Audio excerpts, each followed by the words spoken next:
Hey. Welcome back to For the Love of Life, where I'm here for the love of life. And again, I just feel like I should preface this by saying that this isn't me trying to give anybody advice. This is me just expressing things that come through me that make me feel good, because I think all of our power of influence comes from feeling good. I think in order to make more love in the world, we must start with making more love in ourselves. And I think in order to make more goodness in the world, we must first see, accept, and create goodness from within. Anyways, I don't think I know better than anybody. I appreciate that we all have different perspectives. I love it. And I'm just thankful. I'm really appreciative that it's even a possibility that I get to just share things that I think about, and that there's even ever somebody on the other end who is eager to listen. That's really cool. And so today I just quickly wanted to actually read something that I wrote. Just a playful little thing, written from the perspective of a collective consciousness. Written from the perspective of where we all come from. Before we're born and after we die. After we die. Before we're born and after we die. Before we were born and after we die. Because sometimes I like to imagine time not as like a line, not linear, but as a circle. So you're born, and then you go through this whole lifetime, and then when you die, just you end up where you started. There's that T.S. Eliot quote again. And we shall not cease from exploration, and at the end of all of our exploring will be to end up where we started and to know it for the first time. Say what? I'm pretty sure that's actually correct. So, I mean, the quote, I think that was like verbatim, perhaps. And if it is, ooh, girl, so good. Girl, you're so good. Anyways, here's the thing. So it starts off as like kind of like a little conversation, okay? And ready. Exist. Why do you resist? Are you afraid of the love you will feel? I'll resist because I'm pissed that I even exist. As for love, I know that isn't real. Oh, but it is, and it's all that you are. You're the creator of worlds. You're in every star. You're all that there is and cannot cease to be, expanding, becoming eternally. Deny yourself you, and bad feelings ensue, along with those stories that simply aren't true. If you wish for death with the hopes to be free of this wretched world and its suffering, then return to us, to that which you came. Call us God, call us Source, it won't matter the name. Each time that you die, you'll remember anew that all that you asked was given to you. You've forgotten the rules of this game that we made. We want to remind you that you love to play. The life you have now is the one that you chose. Try to see through illusory woes. So follow your bliss. Don't spend time feeling pissed or fussed over what others do. They are, after all, more extensions of us from another point of view. We trust that you know that part of the fun is in relearning that you're always the one. For that which you are is that which we are. We are you from a broader perspective. That which we are is all that there is, and that which we are is love. All that you are is love. End. Anyways, so that felt good to write, you know? And I think that's what it's all about. It sounds like it's so funny. Like, yeah, it sounds like just a purely hedonistic, selfish way of thinking. I guess when you don't understand why I think that way. But because of my life experience and what I've learned about, 1, the power of thought, 2, the power of emotion, and 3, just the basic laws of the universe, the law of attraction in general, I really believe that we get what we think about, whether want it or not. We grow what we focus upon.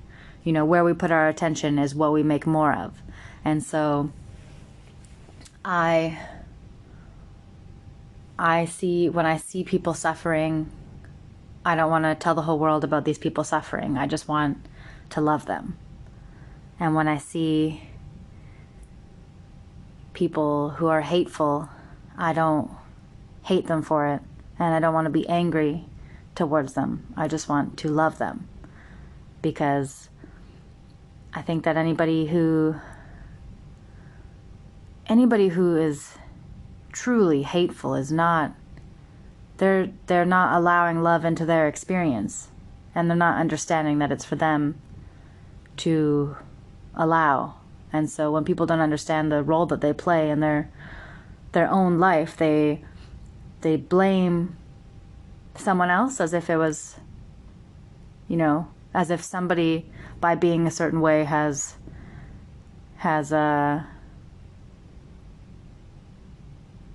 is responsible for their suffering or something. And I just think, oh shit, silly nonsense. That's so silly. But also, sometimes people just don't know better. And yeah, I think what did I say in this thing? Ah, yes.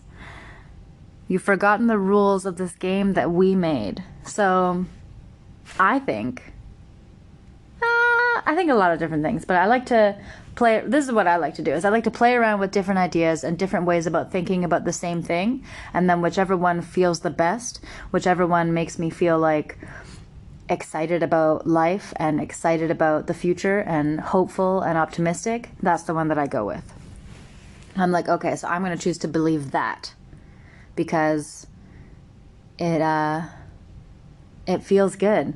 And I think, and I believe that, you know, all action that we take is driven by our beliefs. So if we believe that there's hope for something, then we're willing to try. If we believe that there's no hope and that everything is doomed from the get-go, then we're not going to take any sort of action. And yeah, I just always like to remember that even though there's so many people who, you know, we don't see eye to eye, we don't agree with a lot of things, we don't have the same sense of humor, we don't really necessarily have anything in common, we might believe in different things, but ultimately we're all human. So the fact that we're all in these human bodies with these human brains that are capable of thinking and experiencing these human emotions, but the fact that we're able to create thoughts,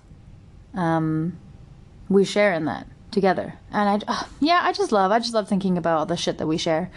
Oh, I like thinking about all the shit that we share. For me, I think I think a lot, but I don't think I think it's less thinking and more tuning in and listening and allowing ideas to come to me and through me, and yeah, it feels good. It's a good process. So if we were going to think about what the rules to the game are, the rules to the game are that thoughts become things. That's the one rule. That's the one thing that's like, hey, this definitely happens. Thoughts become things. And thoughts don't become things by like, oh, you think a thought in your head, and then if you really, really believe that thought, magically, suddenly you have this thing appear in your life. But the thoughts that we think, the more often that you repeat a thought, then it becomes a belief. And once it becomes a belief, then it drives action. And so we take action in this physical world based on what we believe, based on what we think, and in that way, that's like the natural kind of progression of how thoughts become things. So be mindful. Just be mindful of what the heck you're thinking about yourself, about other people, and how you're feeling when you're thinking those things. Because It's the way that you feel when you're thinking something tells you exactly if you're going to like the thing that comes out of it or not. If, whew. Oh my God. Whoa. So follow your bliss. Don't spend time feeling pissed or fussed over what others do. They are, after all, more extensions of us. Us being life. Us being consciousness. Us being pure, positive energy. Us being light. I guess it's not even light. It's just energy. The energy that makes up everything that is. Vibration. And that's a bit of a stretch. When someone first started explaining things to me, like explaining reality in terms of vibration, it was just far too abstract of an idea for me to understand. All right, I'm not even going to try to mess about with the appropriate terminology. But yeah, all matter is energy condensed to a slow vibration. And so if you think about all things that are solid being condensed slow vibration, then it's a little bit easier to understand things that are not physical in nature being that of a faster or a higher frequency vibration, perhaps. And understanding that all thoughts carry with them a certain type of vibration. And you can tell by the way that you feel what kind of vibration it is. Is it a higher frequency or is it a lower frequency?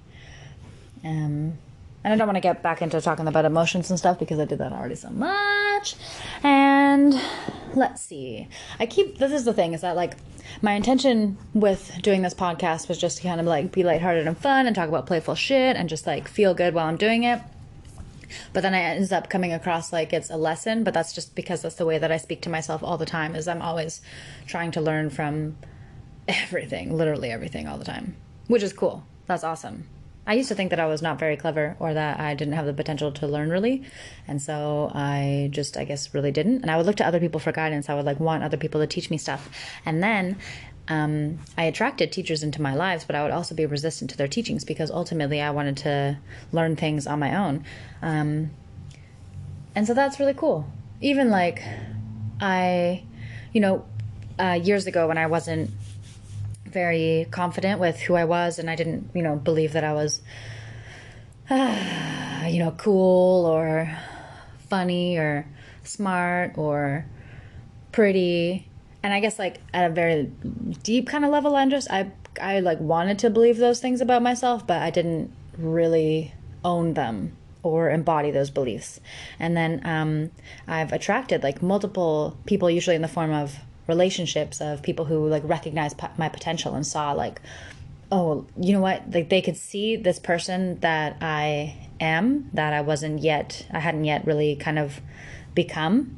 And I'm still becoming, it's always going to be becoming, and it's always going to be getting better and better and better and better and better and better and better so that I can share. That's really what I want. I want to get better so that I have more to offer.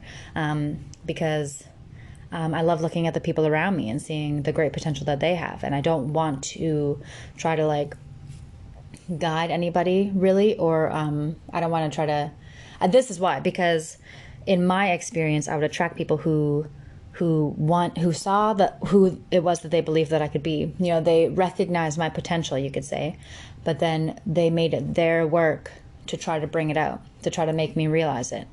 And in a way they did, but not in the way that they intended. Because what would happen is they would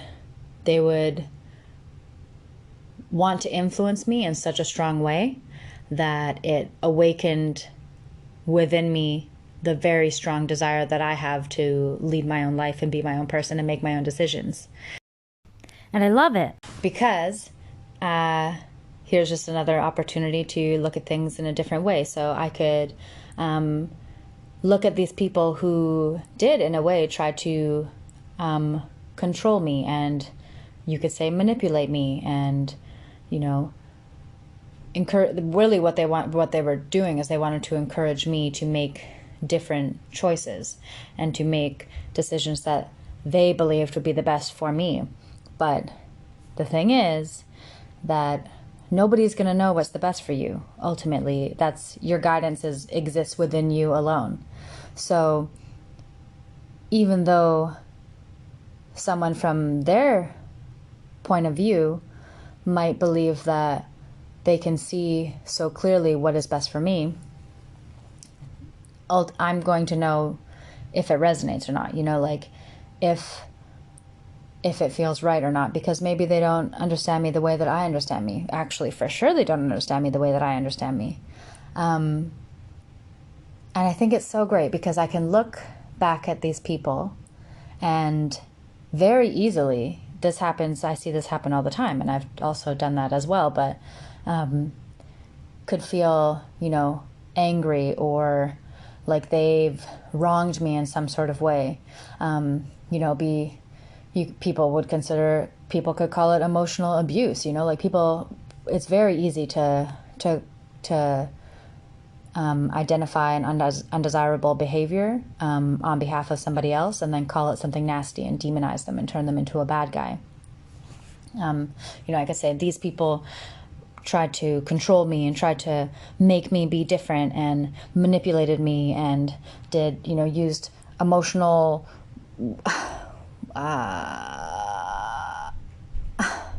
what would be the word? I don't know. I don't even have the word to conjure to call it something nasty, because the way that I really feel about it is I'm like so grateful to every person who did try to assert their power of influence over me, because what that did is it awakened within me and it made me realize my own guidance. It made me realize that I do know what I want. It made me realize that I'm actually very capable of identifying, who I am and what I think, because I've had I've had a few people very strongly and very often tell me why I do things and what I think and what my motivation is, and trying to identify these like underlying like hidden agendas or something that I might have, and sometimes it's helpful because they might bring bring my awareness to something that I didn't realize was actually going on, so then I can address that, which is great, but a lot of the time I would realize that they weren't actually right, and I would realize that, holy shit, I actually don't need your guidance nearly as much as I thought that I did. And the way that they really guided me was not, maybe the way that they felt about it was like, they were going to become my leader, or my guide, and they were going to show me the way. But they didn't. But by trying to show me the way, by showing me their way, they actually showed me the way by showing me that I know my way. And that's awesome. And I find when I look back at my life, the people who I, at the time, perceived as hurting me, the people who've hurt me the most are the people I've learned from the most, are the people who have had the most influence in my life, and I'm so deeply appreciative of everything that I've lived and everything that I've been through. And I've made even mistakes that I've made where I've been the person to hurt somebody. I'm even grateful for those experiences, which might sound like a bad thing, like, oh, shouldn't you feel regret, or shouldn't you feel badly about it, or it might make me sound like I don't care about that other person, but because when things go bad, or things become like big problems, and when something happens and it is a big thing in my life, I don't carry it around as a big thing that either someone did wrong to me or that I did wrong to someone, I use it as a lesson. I'm like, okay, as big as this thing was painful is as big as the lesson I'm going to learn, is as big as the change that it's going to make within me. You know, make it count for something. If you're going to suffer, make it fucking count. If, yeah, otherwise we just keep repeating the same things. But this was actually, I was taking a positive psychology course, and this was the kind of paper that or the hypothetical study that I wanted to do based off of my own life experiences and things that I've learned. So there's one little exercise that people do to reduce symptoms of depression or anxiety or just general negative thought patterns.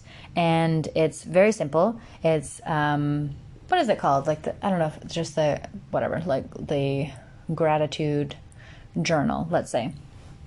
And so it's every night before bed, right before you go to bed, you keep a journal by your bed, and every night you write down three things that went well that day and why. And that's all. So it could be literally anything. I had a good breakfast and it fueled me throughout the day. I had a phone call with somebody that I cared about, and I don't know, whatever the third thing may or may not be in your life. But identifying why, and the reason why you identify why is because it allows you to go deeper and savor that thing a little bit more, rather than just saying, oh, I had a good day because this good thing happened. You get to actually relive that experience and amplify that good feeling by talking about why it was so good. And you do that with three things right before you go to bed. And something that I also learned is that the state that you're in when you go to sleep is essentially where you're going to be when you wake up. So if you can get yourself into a state of appreciation before you go to sleep, naturally you're going to wake up in a state of appreciation. And if you have that awareness and you know that, then you can use that momentum and just kick the day off in a state of appreciation. But what we tend to do is we'll go to sleep worrying about the things that either happened that day or things that need to that are going to happen in the future. And then we'll wake up, and even if like we were in a good mood when we wake up, we'll think about things that went wrong the day before, and then we'll bring ourselves back into that place. And I say we very loosely because I'm sure there's a lot of people out there who are just actually happy and don't have this problem. But I do know that I personally know a lot of people who, I mean, if you're listening to this, there's a good chance that I know you. Yeah. And just, yeah. So, and what's cool about that is when they did a study, they did like a control group or whatever. I can't remember what they did. I think maybe they had 3 different groups. Either way, I don't actually remember the specifics of the study, so this isn't a scientific study podcast. This is just me chatting stuff. But what they found was that after 6 months, a large percentage of the people who had done that activity before bed, they still experienced they self-identified as being happier people, as experiencing less anxiety, less depression, etc., etc. But it wasn't because they did this exercise for 2-3 weeks. It was because they enjoyed it so much that they continued to do it. So it's not just about reaping the benefits, it's about actually enjoying the process. Because what a treat that is every night to just, before you go to bed, remind yourself of what a blessed life you have. 3 things today that went exactly as you want. And that's great. So there's that. But what I was really interested in is how we can basically rewrite an event or a memory. Because once something's in the past, it only exists in your memory. And the thing with our memory is that we can change it with our thoughts.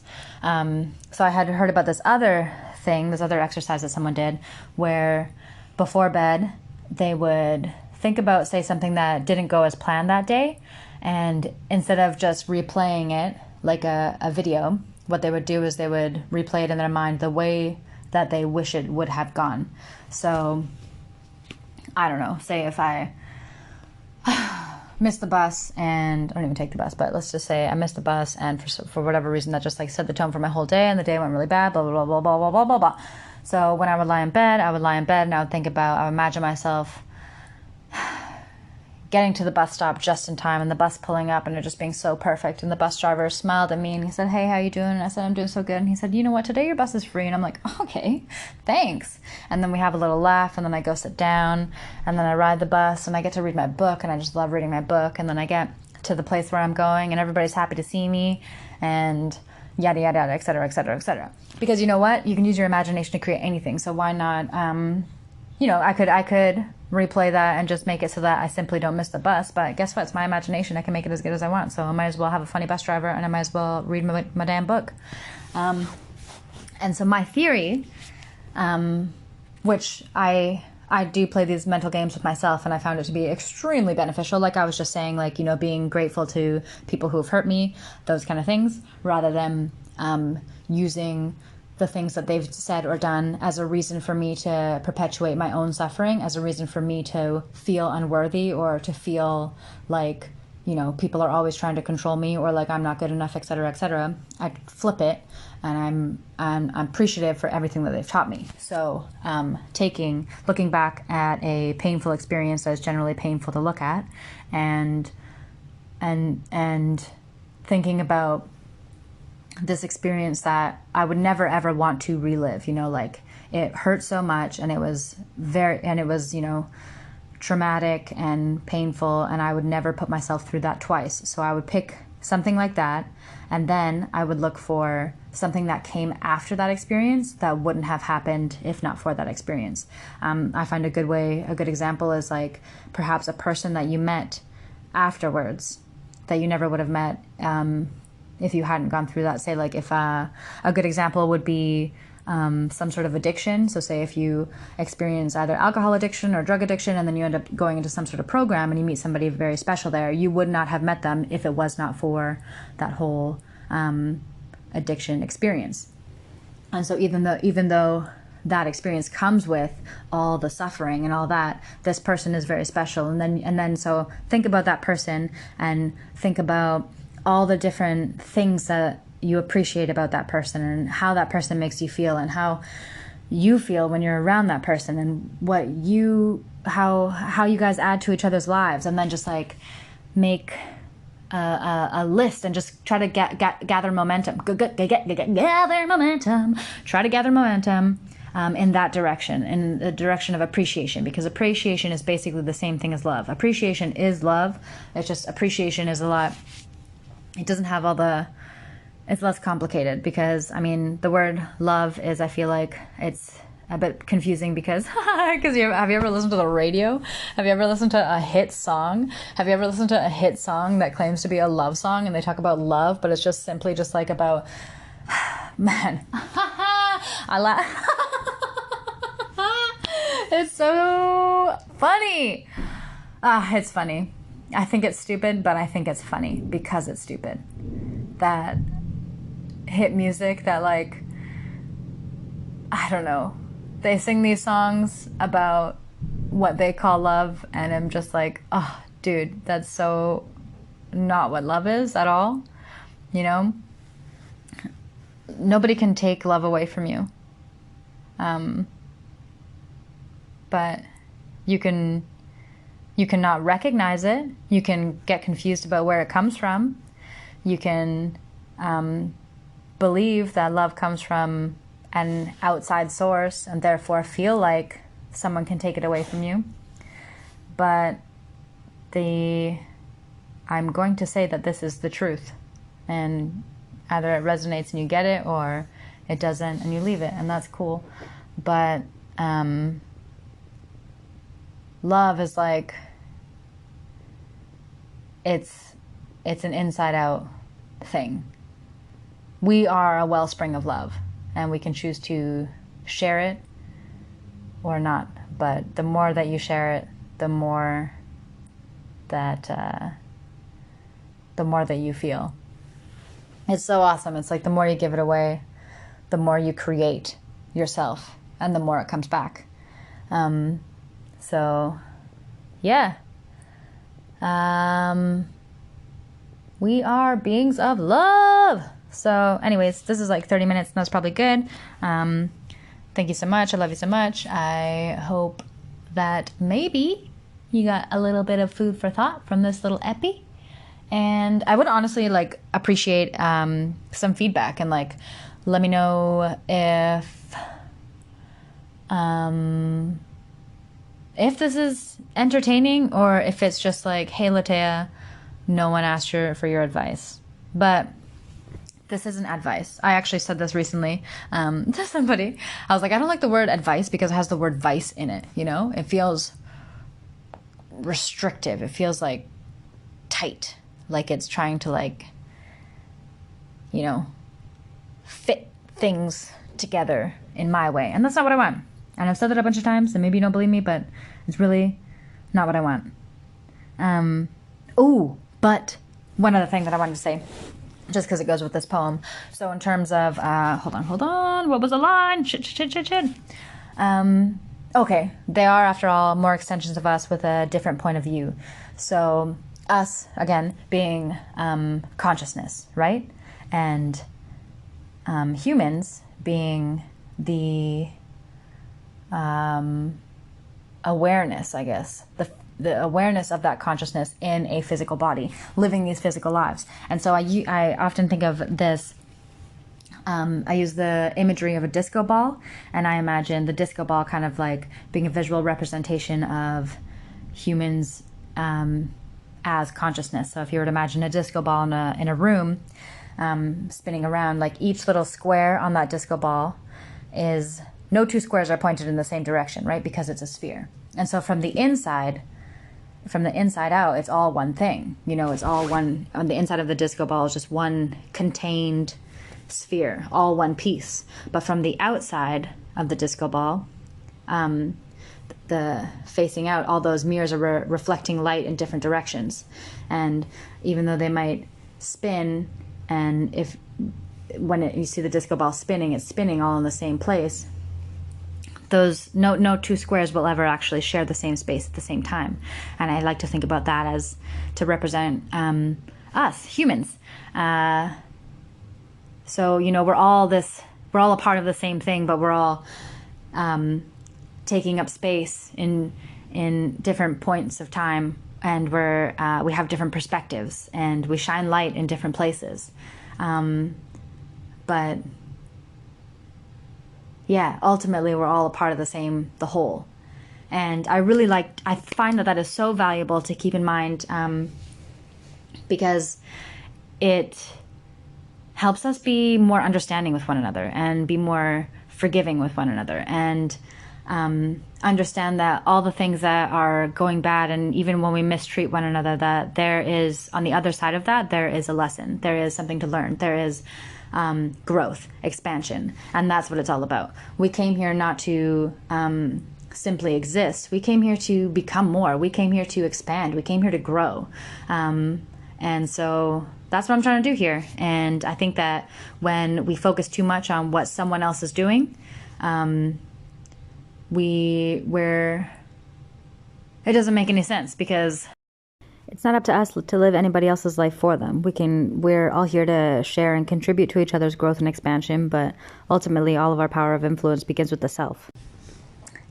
Okay, now we're at 36 minutes, so wrapping this up. I love you, and I hope you love you too. All right.